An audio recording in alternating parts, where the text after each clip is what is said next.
Assalamualaikum warahmatullahi wabarakatuh. Perkenalkan, nama saya Fani Ferdiantini dari kelas 11 PPLG 1 akan mempresentasikan makalah analisis dan perancangan sistem toko online.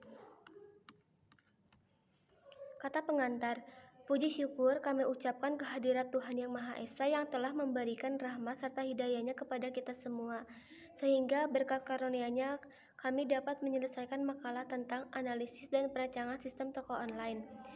Dalam penyusunan makalah ini, kami tidak lupa mengucapkan terima kasih pada semua pihak yang telah membantu dalam menyelesaikan tugas makalah ini, sehingga kami dapat menyelesaikan penyusunan makalah ini. Dalam penyusunan makalah ini, penulis berharap semoga makalah ini bermanfaat dan memberikan wawasan yang lebih luas bagi pembacanya. Penulisan menyadari bahwa dalam penulisan makalah ini terdapat kelebihan dan kekurangan, sehingga kami dapat berharap mengkritik dan saran yang dapat diperbaiki untuk penulisan makalah selanjutnya. Bab 1 Pendahuluan 1.1 Latar belakang. Pemanfaatan ideologi informasi semakin berkembang, terutama pada sistem perdagangan elektronik e-commerce. Toko online merupakan sistem yang memudahkan pengguna untuk melakukan transaksi jual beli tanpa harus datang ke toko fisik. Agar sistem dapat berjalan baik, diperlukan perancangan menggunakan alat pemodelan seperti flowchart, data flow diagram atau DFD, use case diagram, activity diagram, dan kelas diagram.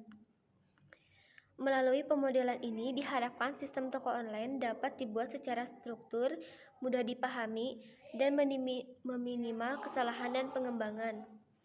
1.2 Rumusan masalah. Bagaimana alur proses pada sistem toko online? Yang kedua, bagaimana aliran data terjadi dalam sistem? Yang ketiga, bagaimana interaksi antara pengguna dan sistem? Yang keempat, bagaimana struktur data atau entitas dalam sistem toko online? 1.3 Tujuan. Mendeskripsikan proses kerja pada sistem toko online. Yang kedua, menyusun pemodelan sistem menggunakan beberapa diagram standar. Yang ketiga, memberikan gambaran tentang struktur data sistem. Yang keempat, menjadi acuan awal dalam pengembangan sistem toko online. Bab 2 Landasan teori.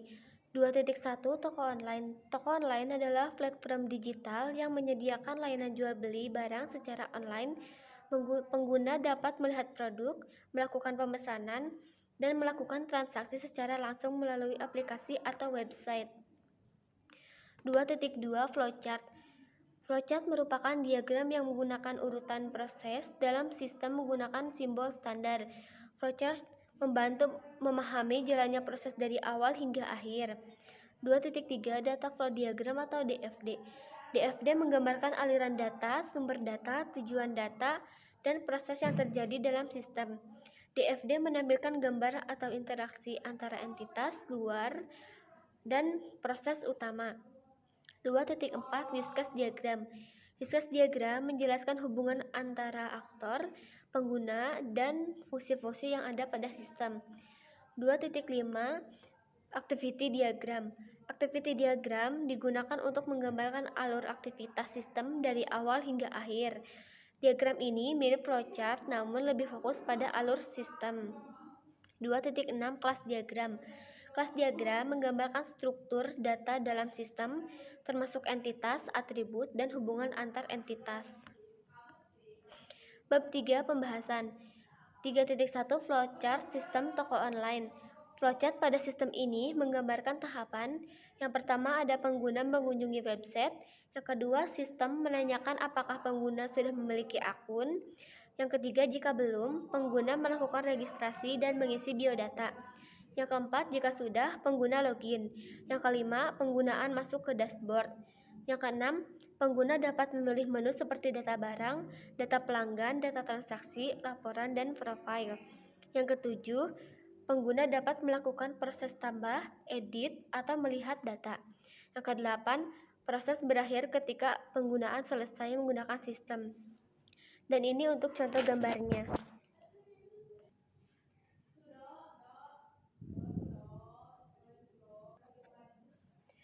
3.2 Data flow diagram DFD.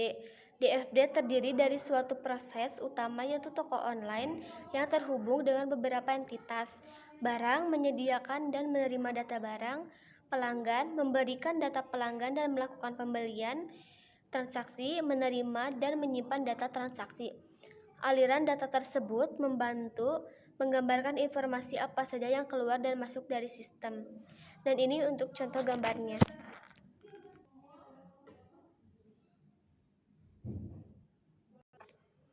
3.3 Use case diagram toko online. Terdapat dua aktor utama dalam sistem, aktor user atau pembeli.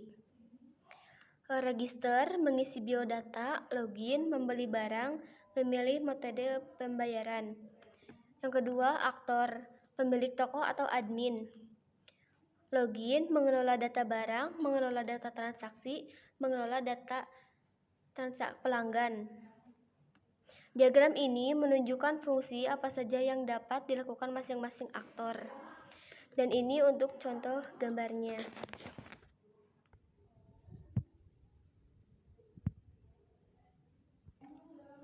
3.4 Activity Diagram System. Activity diagram menggambarkan proses kerja dimulai dari yang pertama, admin mengakses website, yang kedua, sistem menampilkan halaman utama, yang ketiga, admin memilih login atau register, yang keempat, admin memasukkan data, yang kelima, sistem menampilkan dashboard, yang keenam, admin memilih menu yang tersedia, yang ketujuh, admin melakukan proses tambah atau edit, yang kedelapan, sistem menyimpan barang. Diagram ini menunjukkan interaksi antara admin dan sistem secara detail. Dan ini untuk contoh gambarnya.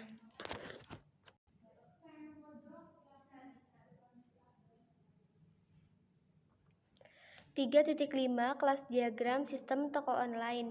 Kelas diagram terdiri dari beberapa kelas utama, yaitu yang pertama pembeli yang isinya ID pembeli, nama, alamat, dan telepon.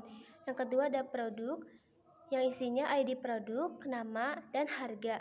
Yang ketiga ada admin yang isinya ID admin, nama, email, dan kata sandi. Yang keempat ada pemilik toko yang isinya ID pet, nama, email, dan kata sandi. Yang kelima ada transaksi yang isinya ID transaksi, ID produk, ID admin, ID pet, ID pembeli, dan tanggal. Yang keenam ada login yang isinya email dan kata sandi. Relasi antar kelas menggambarkan bagaimana data saling terhubung, misalnya transaksi berhubungan dengan pembeli, produk, admin, dan pemilik toko. Dan ini untuk contoh gambarnya.